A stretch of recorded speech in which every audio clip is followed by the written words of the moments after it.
இது Tuesday night. என்னோடய voice இருக்க மோசமாயிட்டே போகுது கோல்டுனால. மோஸ்ட்டாக கோல்டு இருந்தால் டேப்லெட்டு அதுக்கப்புறம் மெடிசன்ஸ்லாம் எதுவுமே எடுத்துக்க மாட்டேன். அதுவாக சரியாயிட்டோம் அப்படின்னு விட்டுருவேன். ஸோ அப்படி நான் விடுறதுனால ஒரு 1 வீக்குக்கு மேலேயே போகும் அது. இன்றைக்கி ஒரு 4 நாளாக வந்துட்டு கோல்டு இருக்குது. இன்றைக்கி ரொம்ப ஹெவியாக இருக்குது. ஸோ அதனால தான் வாய்ஸ் இவ்வளோ இதுவாக இருக்குது. இது வந்துட்டு காலையிலேருந்து இன்றைக்கி பெருசாக எந்த வேலையுமே செய்யலை. ஏன்னா முன்னாடி நாள் நேற்று வந்து தீபாவளியில். ஸோ தீபாவளி அன்னைக்கு ரிலேட்டிவ்ஸ் வீட்டுக்கு போய் பயங்கரமாக செலிப்ரேட் பண்ணியிருந்தோம். சூப்பராக இருந்துச்சு இந்த தீபாவளி. ஸோ என்ஜாய் பண்ணி முடிச்சுட்டு நைட்டு வந்து ரம்மிலாம் விளையாடிட்டு இருந்தோம். யூஸ்வலாக நாங்கள் ஃபேமிலியில் ஒன்றா சேர்ந்தோம் அப்படின்னா இந்த மாதிரி ரம்மிலாம் விளையாடுறது வழக்கம். நடுவில் இந்த பேபிஸு மேரேஜ் ஆகுதுன்னு மிஸ் கொஞ்சம் இதுவான உடனே கொஞ்சம் நாள் ஆயிடுச்சு.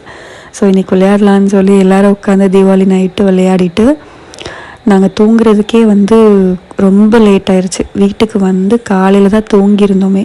ஸோ தூங்கி மத்தியானத்துக்கு மேலே தான் எழுந்து சிம்பிளான லஞ்ச் சாப்பிட்டு முடிச்சுட்டு திரும்பவும் கொஞ்ச நேரம் ரெஸ்ட் எடுத்துகிட்டு அகைன் ஒரு குட்டி தூக்கம் போட்டாச்சு.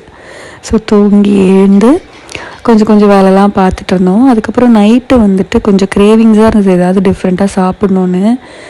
எதுவும் செய்கிறதுக்கும் பெருசாக தோணலையா, சோம்பேறித்தனமாக இருந்ததா. சரி முட்டை சாதம் பண்ணலாம் அப்படின்னு சொல்லி பிளான் பண்ணி செஞ்சு சாப்பிட்டுட்டு இருந்தேன். இதை நான் மட்டும்தான் சாப்பிட்டேன். வீட்டில் இருக்கவங்களாம் மதியானம் செஞ்சதே சாப்பிட்டுட்டாங்க. ஸோ நான் மட்டும்தான் சாப்பிட போகிறேங்கிறதுனால ரொம்ப குஷியாயிருச்சு. எனக்கு என்ன மாதிரி தோணுதோ அந்த மாதிரி செஞ்சு சாப்பிட்டேன். என் பொண்ணுக்கும் இது ரொம்ப பிடிச்சிருந்தது.